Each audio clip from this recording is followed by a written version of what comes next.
What up, everybody? How are you?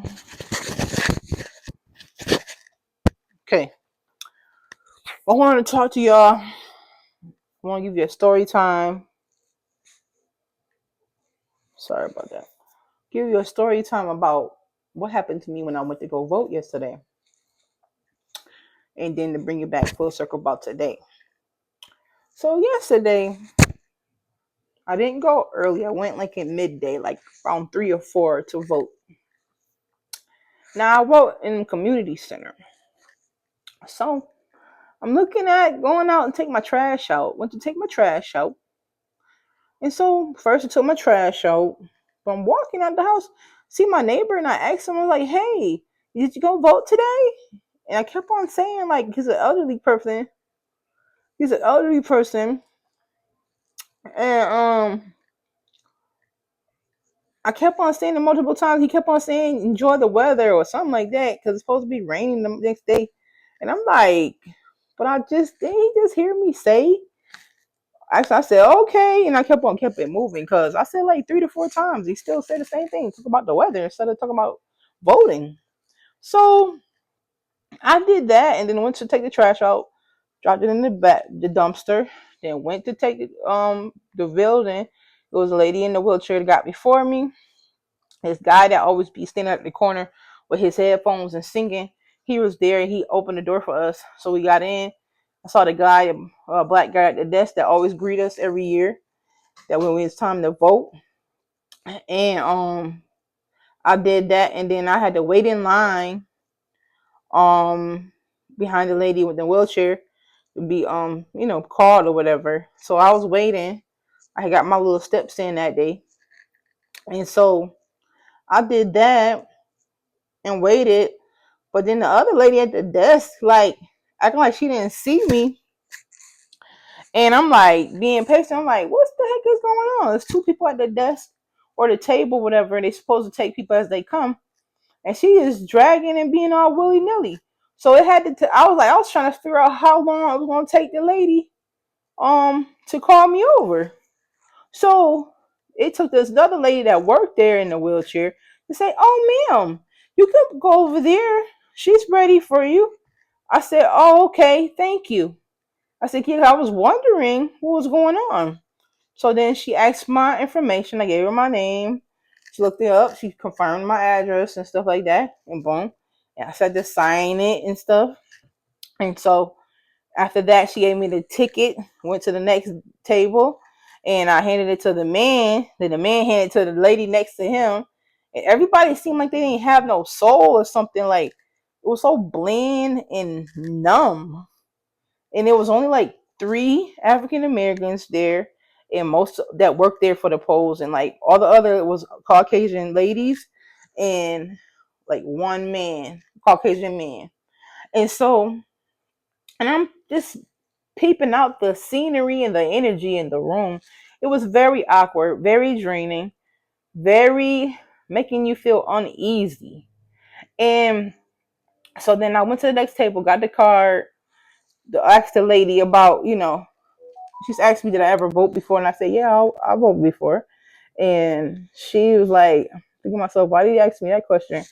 And she said, do you know how to fill it out? And I said, yeah, you just got to put a full bubble on each marker area. And she said, okay. And I said, what's this on the back? What was this talking about? Oh, this is just, you don't have to fill this out. You don't have to do that. I'm like, huh? Why? I said, but we have literature on that. I said, oh, yeah, I would like the literature. She said, you want the literature? I said, yeah. So she had to call the other lady that was in the wheelchair, Caucasian lady that was in the wheelchair. She rolled over and got the literature, and she came to the table and gave it to me. Then I took the ballot and the privacy thing, and I said I asked the lady for the privacy thing.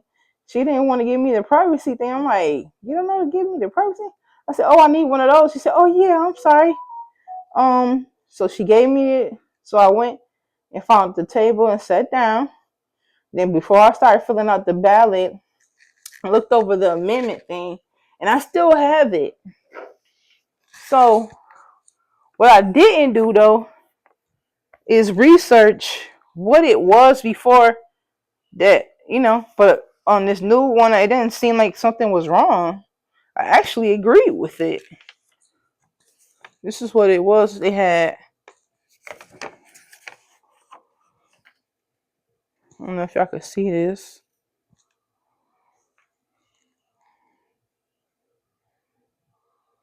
So I didn't have no problem with that. I don't know if you can see it, but um, then I went and filled in my things and hurry up. Then there was line. Whew, it was lined. Another line to put the thing in the machine, the ticket, the ballot in the machine. So I had to wait till it's clear off. And when I let the other ladies go, then I went and put mine in here. Got my sticker. Um, and then I got my sticker, and then went on out, walked on home. So, but the energy was so off that day. It felt draining. It felt sad and everything. So then today, fast forward today, the next day, you wake up and you find out the verdict, who the president is, and people online sounds depressed. People sound like, I understand it, but I didn't want to hear it because I'm already juggling my own personal stuff, so I didn't really want to hear nothing about it. Um, I tried to encourage my friends that called me and was talking about it a little bit to tell them like, hey, you still gotta think outside the box, anyways, because and persevere through it anyways. Just gotta be more wiser. Gotta be, you know, prepare and keep God first. Ask Him to lead and guide you and direct you each step of the way. Try to keep it on a positive note. Um, what else I have said? Oh yeah, so then but people are feeling bad, man. People are not. I had a Walmart delivery, and the lady we was talking about what's going on in her area. It's like so much crime and so much other stuff going on, and was trying to figure their way. She said even when she was doing a DoorDash yesterday, the people was like they was scared. And she said when she went out, the lady didn't act like she was scared, like thought she because she was a black delivery person. So she was like the people act like they on pins and needles. They don't know how to act. They don't know how to respond or nothing. So I just don't like the energy that's out there right now. It's like I try to tell people don't be caught in this fear. You gotta go out and do your day to day, but you need to be wise. You might need to have a pocket knife. You might need to have you a flashlight. You're going out late at night, or if you're a woman, you try to get out, do stuff early, and hurry up and get back home as quick as possible. And if you must be out, make sure you always have your flashlight, your phone charged, have somebody on the phone with you that you can count on. So let me know y'all takes in the comments about this. How y'all was feeling when y'all went out to vote, or what did y'all know the United States and city in the environment of what's going on, because it's undescribable. The only reason why I say that because I'm like an empath the last couple of 3 to 4 years, and I can feel a lot of things. That's why I have to be careful where I go and things because I can pick stuff up. I might not have the wording for it sometimes, but I can tell something is wrong. So, or something it doesn't feel normal, basically, and a lot of different things as well. But yeah, so y'all let me know what y'all take on this, how y'all feel, how y'all doing, you know, um, what's going on in your atmosphere in your city or your state. All right, it's your girl MJP, aka the real JJP. And I just wanted to tap in with y'all, give y'all a little bit of story time. And I got some more freestyles coming for y'all. Just working on the next beat and working on the next rhymes for y'all. All right? Peace and blessings.